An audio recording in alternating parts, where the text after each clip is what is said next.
வணக்கம் செந்தமிழனி. இன்று எங்களுடன் இன்றைய போர் கால சூழல் பற்றி பேசுவதற்காக வின்சென்ட் போல் அவர்கள் இணைந்து கொள்கின்றார். வணக்கம் வின்சென்ட் போல் அவர்களே. வணக்கம் வேந்தன், வணக்கம் செந்தமிழானி.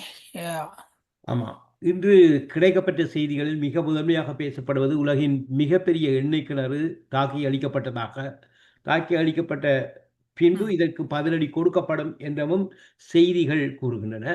நீங்கள் அந்த செய்தி பற்றிய விவரங்களை எங்களோடு பகிர்ந்து கொள்ளுங்கள்.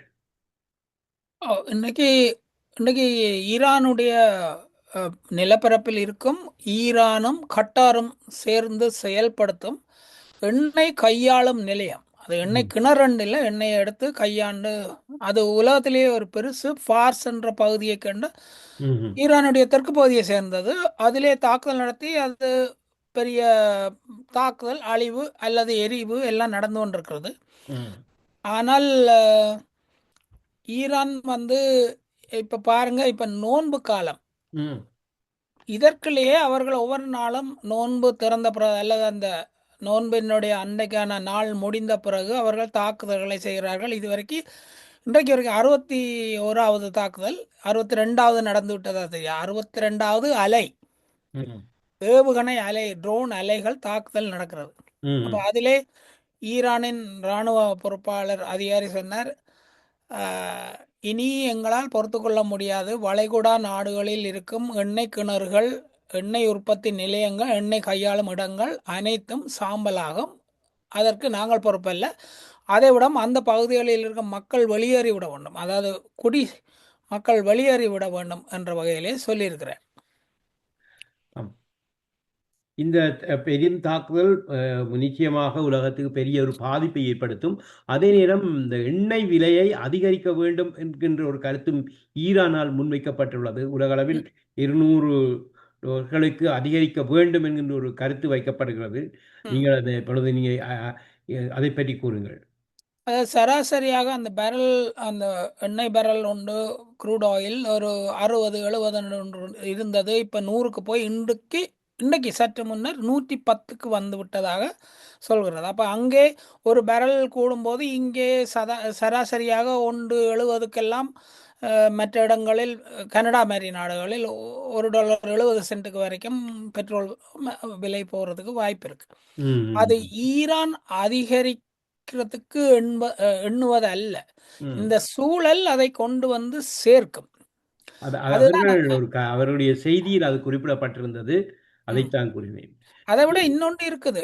ஈரானின் எண்ணெய் கிணறை அடிப்பதனால் மட்டுமே எண்ணெய் விலை உயரவில்லை. அந்த ஹோமஸ், அந்த அந்த இணை அது மூடப்பட்டிருப்பதனால் அங்கே சவுதி அரேபியாவுடைய எண்ணெய் கூட அல்லது கட்டாருடைய எண்ணெய் கூட அது கூட வெளியிலே வர முடியாமல் இருக்கிறது. அந்த இடத்தில் தான் அந்த சிக்கல் இருக்கிறது.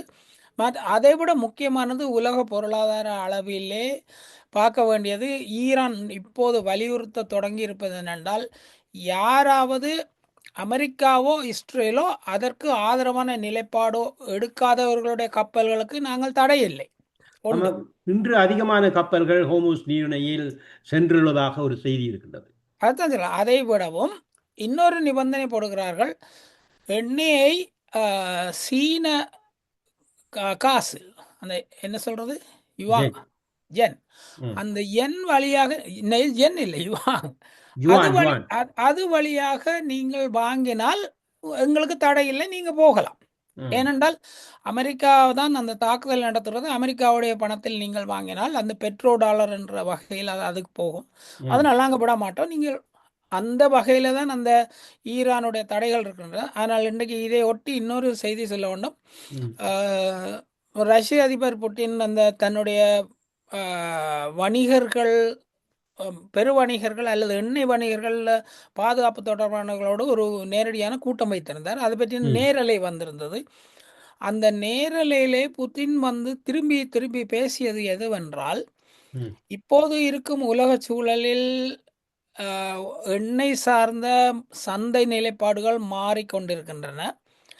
இதுவரைக்குமான எண்ணெய் சார்ந்த கையாளுகையில் எங்களுடைய உள்ளூர் உற்பத்தி முதலாளிகள் சரி அதனை அவர்களுக்கு நிறைய நஷ்டங்கள் ஏற்பட்டிருக்கிறது அல்லது பின்னடைவுகள் ஏற்பட்டிருக்கிறது. இந்த சூழலில் அந்த மாறும் சூழலை பயன்படுத்தி கொண்டு இதுவரைக்கும் உள்ளூர் வங்கிகளில் அவர்கள் கடன் பட்டிருப்பார்கள் அல்லது அது போன்ற நேரடியாக கடன் இல்லை, அவர் சொல்றது பெரிய சொல்லு, ம், நான் ம். சின்னதாக சொல்றேன். அதை போன்றவைகளை கையாண்டு நேர் சீராக்கும் காலம் இது. உலக சூழலும் வணிக சூழலும் எண்ணெய் சூழலும் மாறிக்கொண்டிருக்கிறது அப்படின்ட்டு அவருடைய பேச்சிலே திருப்பி திருப்பி இந்த எண்ணெய் உலக வணிகம் என்பதுதான் வந்திருந்தது. இன்று அது தொடர்பான ஒரு செய்தி கிடைத்தது. சைனாவுக்கு சென்ற எண்ணெய் கப்பல்கள் இந்தியாவுக்கு சென்றது என்ற யூட்டர்ன் எடுத்து இந்தியாவுக்கு சென்றது என்ற ஒரு செய்தி நீங்கள் பார்த்திருப்பீர்கள் என்று நம்புகிறேன். அது என்ன? அது சைனாவுக்கு விற்பனை செய்கிறவர்கள் அதிகமாக சைனாவுக்கு விற்பனை செய்கின்ற எண்ணெய் வளங்களை இந்தியாவுக்கு வழங்கியதாக ஒரு செய்தி வந்திருந்தது. அதை பற்றி கேட்டுக்கிறேன். இப்போ பொதுவாக எண்ணெய் ஒரு நாட்டை சேர்ந்த கப்பல் சுமந்து செல்லும். அந்த கப்பலில் இருக்கும் அதில் நிறைய குட்டி குட்டி நாடுகளிலே கப்பல் கம்பெனிகளை வைத்து சரிதானே, மொரிஷியஸ், மடகாஸ்கர், சைப்ரஸ் இப்படி சரிதானே, மால்டா இப்படியான இடையிலே வழி நெருகிலே இருக்கக்கூடிய தீவுகள், குட்டி தீவுகள், 1,00,000 பேர் கூட இல்லாத தீவுகளிலே கம்பெனிகளை வைத்துக்கொண்டு அந்த கம்பெனிகளின் பேரிலே கொடியை பறக்க விட்டு கொண்டு தான் இந்த கப்பல்கள் எல்லாம் செய்யும்.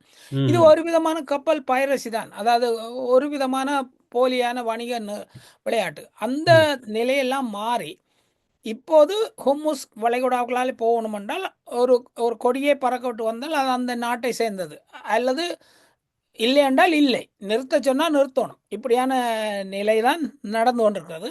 அப்போ இப்படி ஒரு கப்பல் போயிருக்குமா இருந்தால் முதல்ல என்னுடைய கேள்வி அந்த கப்பல் எந்த கொடியை சுமந்து கொண்டு போனது, அப்போ எந்த நாட்டுக்குரிய கப்பல் அது போனது? அப்போ ஒருவேளை அது சீனாவுக்கு இங்கே இருந்து எண்ணெய் தேவையில்லை, அது வேறு ஏதோ ஒரு நோக்கத்தோடு போனது, சுத்திகரிப்பு காரணமாக இந்தியாவுக்கு திருப்பி விட்டுப்பட்டிருக்கலாம், அல்லது இந்தியாவே வேறு யாரின் வழியாக ஒரு கப்பலை அல்லது சில கப்பல்களை வாங்கி போக்கு காட்டி விட்டு திருப்பி எடுத்திருக்கலாம். அப்படி எடுத்தால் அது இந்தியா தன் தலையிலே மண்ணை வாரி கொள்கிறது என்று அர்த்தம். ஏனென்றால் ஒரு தடவை தான் ஏமாறுவார்கள் எல்லாருமே. பெரிய அளவிலே ஏமாற்று வேலைகள் எல்லாம் நடைபெற்றுக் கொண்டிருக்கிறது என்பது உண்மைதான். அதுதான். இப்ப நீங்க பாத்தீங்கன்றால் 7,30,000 பேரல்களோடு கியூபா மனித உரிமை சார்ந்த நடவடிக்கையாக கியூபாவுக்கு ரஷ்ய கப்பல் ஒன்று புறப்பட்டிருக்கிறது எண்ணெயோடு. அப்ப அதை அதை அதை பாருங்க, அது ரஷ்ய கப்பல் ரஷ்ய கொடியோடு புறப்பட்டிருக்கிறது. அதுக்கு பக்கத்துல ரஷ்யாவினுடைய 2 பாதுகாப்பு படகுகள் செல்கின்றன. இது இந்த மாத கடைசியில கியூபாவுக்கு சேரும் என்று இருக்கிறது. இதுதான் முறை. அது ஒரு நாடுண்டா அந்த கொடி அதோட போகணும், அதுக்குரிய. அப்ப அங்கேதான் இந்த ஈரானுடைய சிக்கல். ஈரான் ஹும்முஸிலே தடை செய்ய வேண்டி வருவதுமே இப்ப இந்த வளைகுடா நாடுகள்ல அல்லது சவுதி மாதிரி நாடுகள்ல, யுஏஇ மாதிரி நாடுகள்ல இருந்து கொண்டு அந்த எண்ணெயை அமெரிக்காவோ அல்லது ஐரோப்பிய நாடுகளை கூட எடுத்துக்கொண்டிருக்கலாம். அதைத்தான் அவர்கள் தடுக்கிறார்கள். நேற்று நடைபெற்ற போருக்கு பதில் தாக்குதல்கள் அடிக்கப்பட இருப்பதாக அறியப்படுகின்றோம். இதில் ஈரான் மிக பெரும் தாக்குதலை இனி ஆரம்பிக்க போகிறது என்ற ஒரு கருத்து முன்வைக்கப்படுகிறது. அவர்கள் பாவித்த பாலிஸ்டிக் ஏவுகணை திட்டத்தை அதிகரித்திருக்கிறார்களா, அல்லது இப்பொழுதும் அந்த திட்டங்கள் வலுவடைந்து கொண்டிருக்கிறதா? எமனில் உள்ள ஹூத்திகள் லெபனானிலே ஒரு இஸ்ரேலிய படைகளில் 1000 பேர் தரை வழியாக சென்றுள்ளதாக ஒரு செய்தி இருக்கிறது. இவ்வாறாக பேச்சுக்கள் இடம்பெறுகின்ற பொழுது போரின் நீட்டம் தொடரப்போகிறது என்பதுதான் தெரிகிறது. அது அந்த 2 விதமாக பார்க்கலாம். ஒன்று லெபனானில் இருக்கும் அரசு இருக்கின்ற அரசு இஸ்ரேலிய கைக்கூலி. அங்கே போராடி கொண்டிருக்கும் ஹெஸ்புல்லா தான் மக்களுக்காக போராடுகிறது. அதனாலே அடுத்தது இந்த சூழலை பாவித்து பாருங்கள், லெபனானிலே பெய்ரூட்டிலே குண்டு போட்ட இஸ்ரேலுக்கு எந்த டெசிக்னேட்டர் அதாவது போர் சார்ந்த இலக்குகளும் இல்லாமல் பொதுமக்களுடைய கட்டிடங்களிலே குண்டு போட துவங்கிவிட்டது. அதாவது அங்கே இலக்குகள் இல்லை. ஏனென்றால் அந்த இலக்கே இல்லாத ஒரு நாடு, இருக்கக்கூடிய பொதுமக்களும் அரசுக்கும் தான் பிரச்சனை. அங்கே ஹெஸ்புல்லா இருக்கிறது. ம் அப்ப ஹெஸ்புல்லா இப்போ இருக்கக்கூடிய சூழலில் இந்த சூழலை பயன்படுத்தி அது தனது கையை பயன்படுத்தி அங்கே இருக்கிற அரசை இல்லாமல் செய்வதற்கான வாய்ப்பு இருக்கிறது. ம் இதை இந்த சூழலை பயன்படுத்தி இஸ்ரேல் தனது எல்லை விரிவாக்கத்தில் காணிகளை பிடிக்கலாம் என்று பார்க்கிறது. இது ம் நடக்குமான்னு பார்க்கலாம். இது ஒன்று.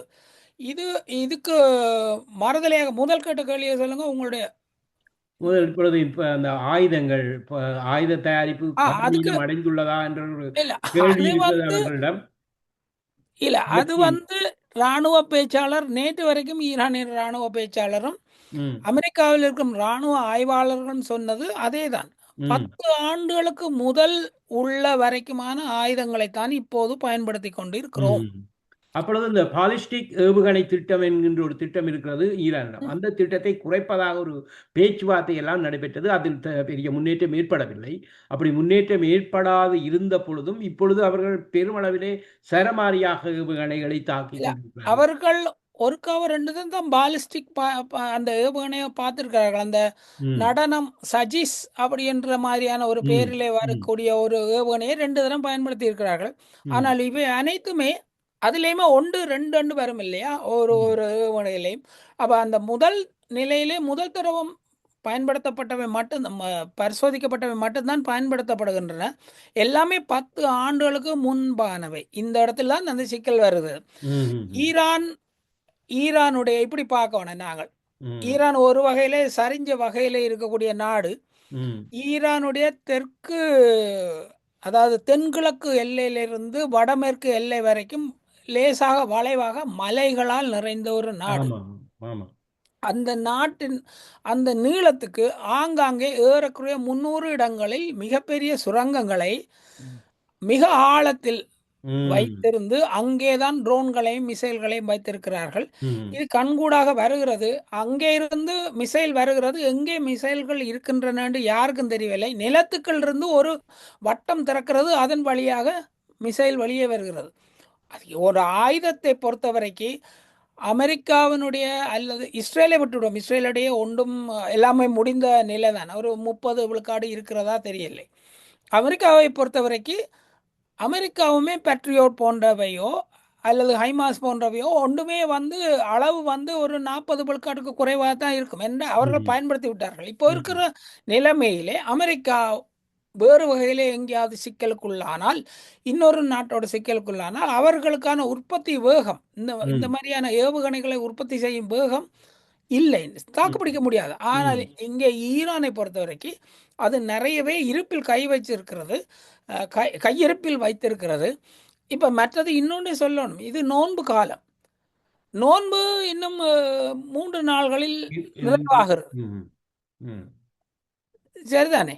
அந்த ம் நோன்பு நேரத்தில் இதுவரைக்கும் ஈரான் தரப்பிலிருந்து சண்டைகள் நடத்தப்படவில்லை. அவர்கள் நோன்பை முடித்துக்கொண்டு அன்றாடம் அந்த முடித்த பின்பாக தான் இந்த ஏவுகணையில் தாக்குதல் நடத்தினதிலே ம் 61 நேற்று வரைக்கும் நடந்தது. 61 அலை ம் தாக்குதல்கள் நடந்ததிலேயே இஸ்ரேல் தாக்குப்பிடிக்க முடியாமல் இருக்கிறது. இந்த சண்டையிலே ஈரான் ம் மிக உறுதியாக இருக்கிறது. இத்தோடு இந்த மாதிரியான ஒரு நிலை வாழ்க்கையில் மீண்டும் யாரும் நினைக்கக்கூடாது, இங்கே நடக்கவும் கூடாதுன்ற வகையிலே அத்தோடு அவர்கள் என்ன செய்கிறார்கள், வளைகுடா நாடுகளிலே இருக்கக்கூடிய போலி அரசியலான சவுதியார் இப்போ உதாரணத்துக்கு ஒன்று கேட்போமே, ம் ரெஜிம் சேஞ்ச் ஆட்சி மாற்றம். ஏனென்றால் ஆமா. ஈரானில் ஒரு ஒரு அமெரிக்காவோ அல்லது சர்வாதிகார ம். ஆட்சி இருக்கிறது. அதனால் நாங்கள் அதை மாற்றுகிறோம் என்று தான் இவர்கள் எல்லாம் விழிக்கிறார்கள். அப்படி என்றால் அப்ப அமெரிக்கா சவுதியில இருப்பது யாரு? அப்ப யுஏஇயில் இருப்பது யாரு? ம். கட்டாரில் இருப்பது யார்? ஓமானில் இருப்பது யார்? அங்கு எந்த ஜனநாயகம் கேள்வி இல்லாம இருக்கின்றதா? அரச குடும்பம், right? ம். இங்கேயாவது ஒரு அந்த நாட்டினுடைய மதப்பிரிவின் ஒரு தலைவர் நாட்டின் தலைவராக, ஆட்சி தலைவராக இல்லை, நாட்டின் தலைவராக பொது தலைவராக இருப்பார். அவர் எந்த முடிவுகளும் எடுப்பதில்லை. ம். நீங்கள் இப்படி பார்த்தீங்கன்னால் இப்ப அயத்துல்லா கமைனை அவர்கள் வந்து முதல் நாளிலேயே கொல்லப்பட்ட பிறகு ஈரான் சிதைந்து போகத்தானே வேண்டும். இப்ப ம். அந்த ஆட்சி மாற்றம் தானே உங்களுக்கு பிரச்சனை இருந்தது. ஒரு ஆளே ஆட்சியில் இருக்கிறார். இல்ல, அவர்கள் அப்துல்லாக்களின் ஆட்சி வீழ்ச்சி அடைய வேண்டும் என்கின்ற ஒரு நோக்கத்தோடு தானே செயல்படுவதாக அறிகின்றோம். யாரு? இப்ப அமெரிக்காவோ அமெரிக்க நட்பு நாடுகளோ ஆ. இந்த அப்துல்லாக்களின் ஆட்சியை வீழ்த்திவிட்டு அப்துல்லான்றதை யாரை சொல்றீங்க? இந்த இ- அப்- இங்கே ஆட்சியை நடத்துகின்ற மதவாத ஈரான் கொள்கையுடைய இல்லையா? ஈரானுடைய மதவாத கொள்கையும் மதவாத ஆட்சி முறையும். இல்ல, அது எனக்கு தெரியாது எங்க இப்படி எழுதினார்கள். உண்மையிலே ம், வந்து ம்.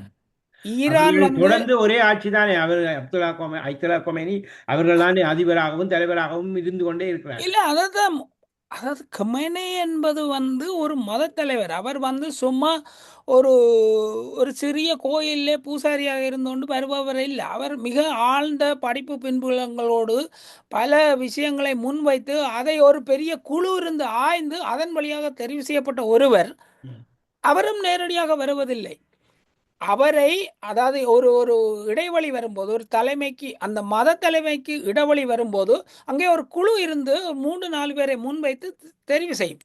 ம், இங்கே இந்த தடவை என்ன நடந்தது? கமேனி இறந்த உடனே ம், அது இயல்பாக அவருடைய மகன் அந்த இடத்தில் இருந்தால் அவருக்கு கொடுப்போம். அது இயல்பாக நடக்கக்கூடிய. அதனால் தான் அவருக்கு அது நடந்தது. ஆனால் அவர்கள் நாட்டின் தலைவர்கள் அல்ல. ஆனால் அவர் எடுக்கின்ற முடிவுக்கு அப்பால் யாரும் எந்த ஒரு முடிவும் எடுக்க முடியாது என்ற ஓ, நிலை தான் அதை இப்பொழுது. நீங்க இப்படியும் பார்க்கல வேணும். ம், அணு ஆயுதம் தயாரிக்கக்கூடாது ஈரான் என்று ஃபத்வா தடையை விதித்திருந்ததும் இறந்து போன அயத்துல்லா கமேனே தானே. ம், சரிதானே? ம், அப்ப அவர் எடுத்த முடிவு நல்லதா கெட்டதா? ம், ஈரான் இதுவரை நாளுக்கு 10 தடவை 80ஆம் ஆண்டிலிருந்து அணு ஆயுதத்தை தயாரித்திருக்கும். ம், உலகத்துக்கு இது தேவையில்லாத, இதை தயாரிக்க வேண்டாம் என்று ஃபத்வா என்ற தடையை விதித்தது கமேனே. இப்ப என்ன சொல்றீங்க இதுக்கு? ஆக இது மேம்போக்கான. இப்ப நீங்க இப்படியே பார்த்தால் இந்த அமெரிக்கா மாதிரி நாடுகள் ஆட்சி மாற்றம் கொண்டு வர வேண்டும் என்றால் முதலில் கொண்டு வர வேண்டியது சவுதி அரேபியாவில். ம். ஆமா, அவர்கள் இங்கே கடும் சட்டங்கள் இருக்கின்றன. அங்கே ஜனநாயகம் என்பது இல்லாத ஒரு நாடாக இருக்கிறது. அ, ஆனால் இ- இங்கே மட்டும் ஜனநாயகத்தை எதிர்பார்ப்பதற்குரிய இல்ல, காரணம். இங்கே ஜனநாயகம் இருக்கு. அங்கே உள்ளூர்ல ஒரு பிரதமர் மாதிரியான அமைப்பிலே அங்கு தேர்தல் நடந்து அவர்கள் இருப்பார்கள். அப்படி. அவர்களுக்கு ஒரு செயற்குழு இருக்கிறதா, அமைச்சரவை இருக்கிறதா, அவர்களுக்கான. ஆனால் ஒரு பொது மத வழிகாட்டு தலைவர் தான் அவர்.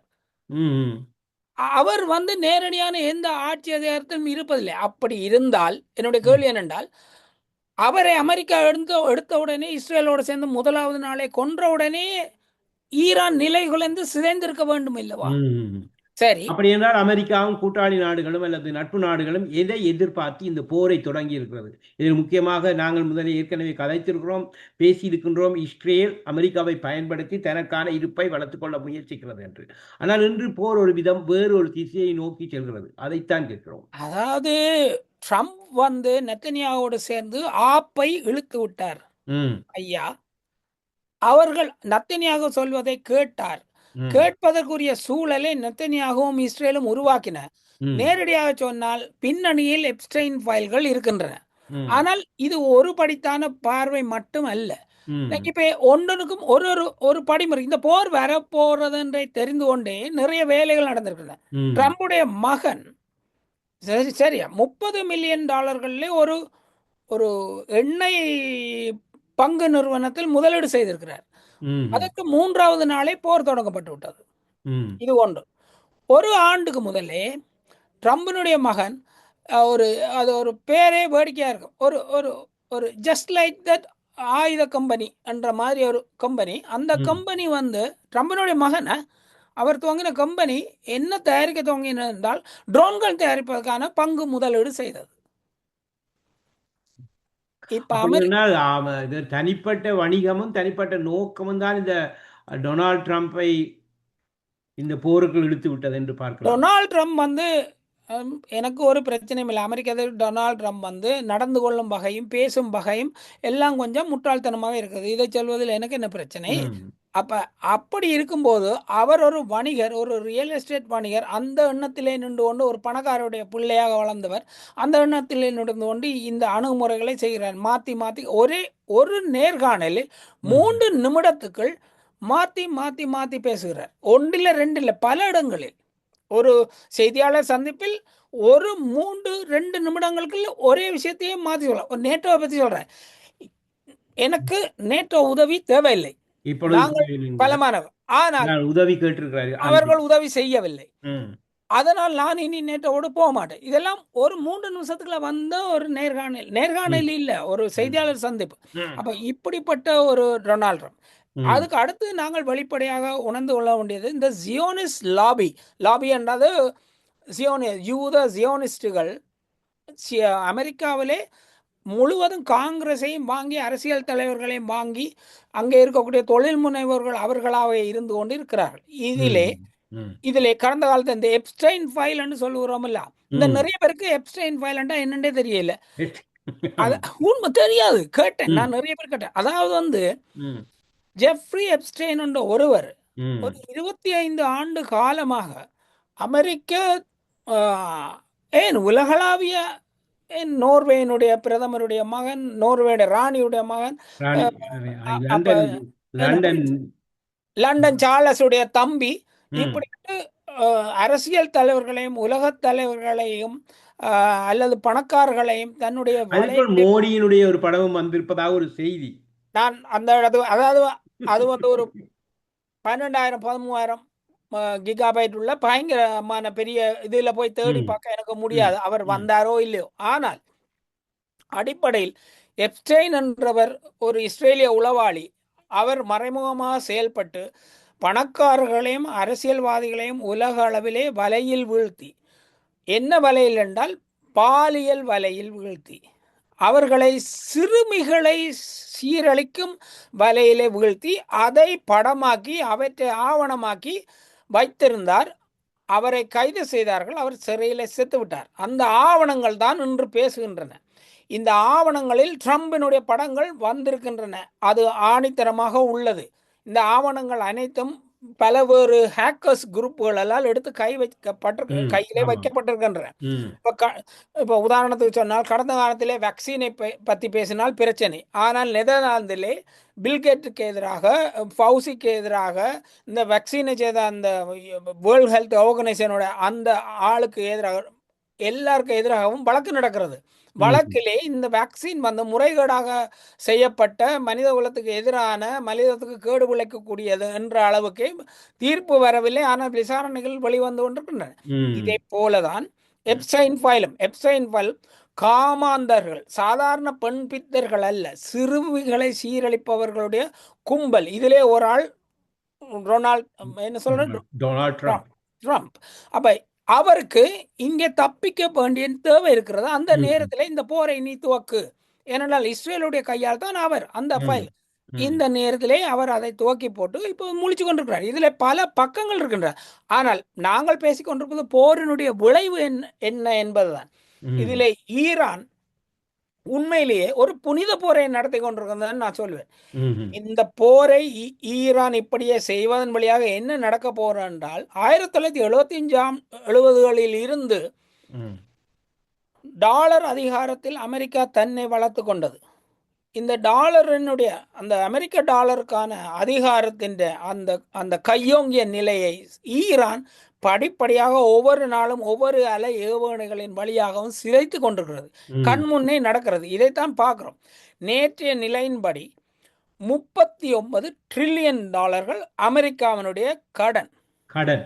ஆமா. இந்த 39 ட்ரில்லியன் டாலரை எப்படி சொல்லலாம்னு சொன்னால், இந்த 39 ட்ரில்லியன் டாலர் 100 ரூபாய்களாக ஒட்டினால், அதை இழுத்து கொண்டு போனால் நிலவுக்கு போகிறதுக்கு பாதி வழிக்கு போயிடலாம். ம், ம், ம், சரியா? இந்த 39 ட்ரில்லியன் டாலரை கொண்டு $100 கட்டுக்கட்டாக அடுக்கினால் ஒரு ஃபுட்பால் ஸ்டேடியம் முழுவதும் நிறைத்து மூடலாம். அவ்வளவு பணம் கடன். ம்.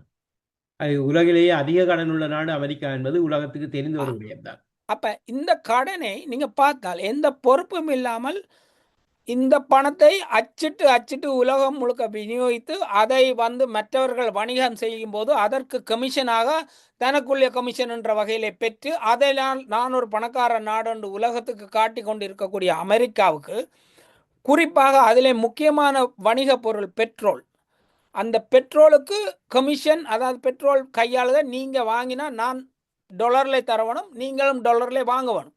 இந்த டாலருக்கு அமெரிக்காவுக்கு கமிஷன், அது அமெரிக்காவுக்குள்ளால தான் மாறி வரும் அந்த அவையருடைய காசு.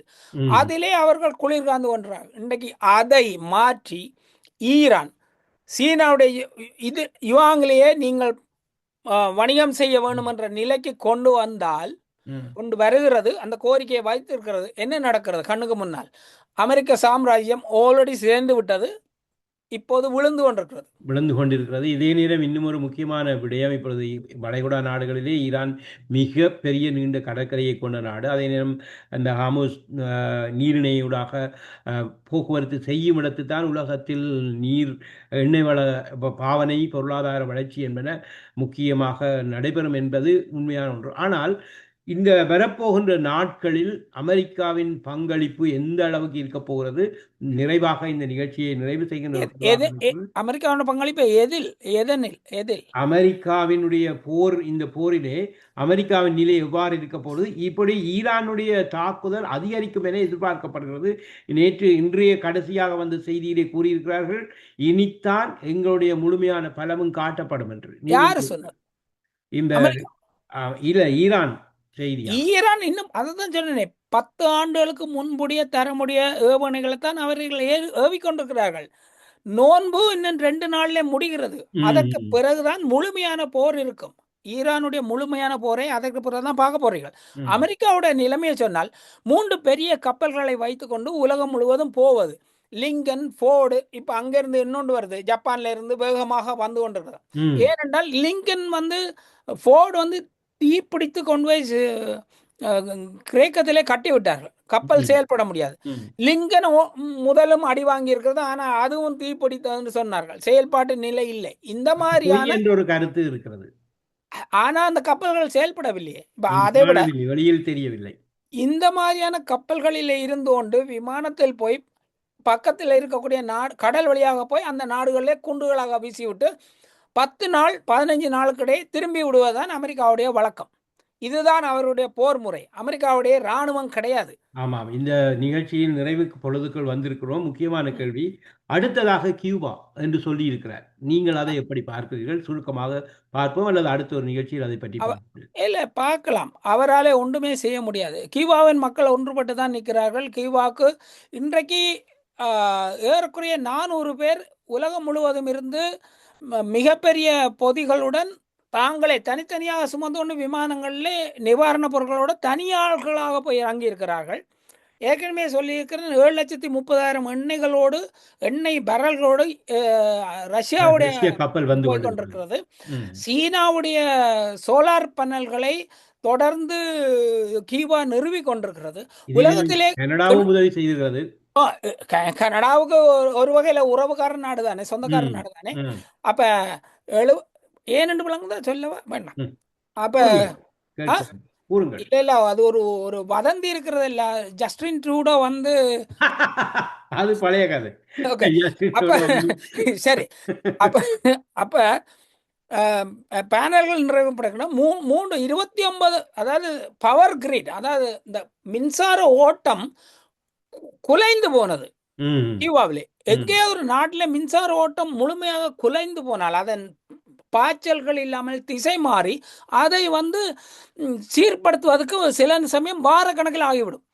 29 மணித்தியாலங்களில் கியூபாவின் மக்கள் அதை சரியாக்கி அங்கே மின்சாரம் பழையபடி ஓட துவங்கிவிட்டது. ஆக சோலார் பேனல் அந்த முழுமையான உல்லாச பிரயாணிகளுடைய வருகை குறைந்திருப்பதாகவும் மாற்றிவிட்டதாகவும் ஒரு கருத்து வருகிறது. அது எண்ணெய் சார்ந்து அது பொருளாதாரத்திலே வீழ்வு. உலகத்துக்கு ஆண்டுக்கு 30,000 மருத்துவர்களை அனுப்பி விதவிதமான மருத்துவ சேவைகளை வழங்குகிற ஒரு நாடு கியூபா. கடந்த உலக போருக்கு பின்பான காலத்திலே ஏறக்குறைய 30 லட்சம் மக்களை கொன்று குவித்த நாடு அமெரிக்கா. இந்த அதிபர் சொல்வதா நான் கியூபாவை ஏதாவது செய்து விடுவேன் என்று? அப்படி இல்லை, அப்படி நடக்க போறது. அப்படி ஒரு கதையை இன்று செய்தியில் கூறுகிறார். அவர் சொன்னார் I can do, I will do what ever I want. அது இது எல்லாம் ஆமாம். நிறைவாக நாங்கள் நிகழ்ச்சியை நிறைவு செய்ய போறோம். நிறைவு செய்கின்ற ஒரு சில வரிகளோடு நாங்கள் நிறைவு செய்யலாம். கூறுங்கள். ஒன்றுதான் ஒரு மகிழ்ச்சியும் ஆச்சரியமான செய்தி. நம்முடைய கனடாவை சேர்ந்த அதிபர் மாக்கானி அல்லது அவர்களுடைய கட்சி அல்லது இந்த கனடிய அரசியல் சூழலிலே நாங்கள் இந்த ஈரான் போரிலே பங்கேற்பதில்லை, விலகி நிற்கிறோம் என்று சொன்னதே மிகப்பெரிய ஆறுதல் கனடாவில் இருப்பவர்கள். ஆமாம், கனடாவில் மிகப்பெரிய ஆறுதல். அதே நேரம் உங்களுக்கு உங்களுக்கு தெரியும் 2000க்கும் மேற்பட்டவர்கள் யங் அண்ட் ஸ்டீல் சந்திப்பில் மிகப்பெரிய ஒரு போராட்டத்தை சென்ற மாதம் நடத்தி இருந்தார்கள். ஓ, அது ஈரானிய புலம்பெயர் மக்கள். ஈரானிய புலம்பெயர் மக்கள். அப்ப ஈரானிய பலம் கனடாவில் எப்படி இருக்கிறது என்பதை கூட அவருக்கு தெரிந்திருக்கும். ஆகவே மிக கவனமாக காலடி எடுத்து வைக்க வேண்டும். ஆகவே மிக்க நன்றி இந்த பொழுதில் எங்களோடு இணைந்து சிறப்பித்தமைக்கு. மீண்டும் நன்றி. ஒரு பொழுதில் உங்களை சந்தித்து மீண்டும் இந்த செய்திகள் பற்றி பேசலாம் என்று கூறி விடைபெறுகிறேன். நன்றி, வணக்கம். நன்றி.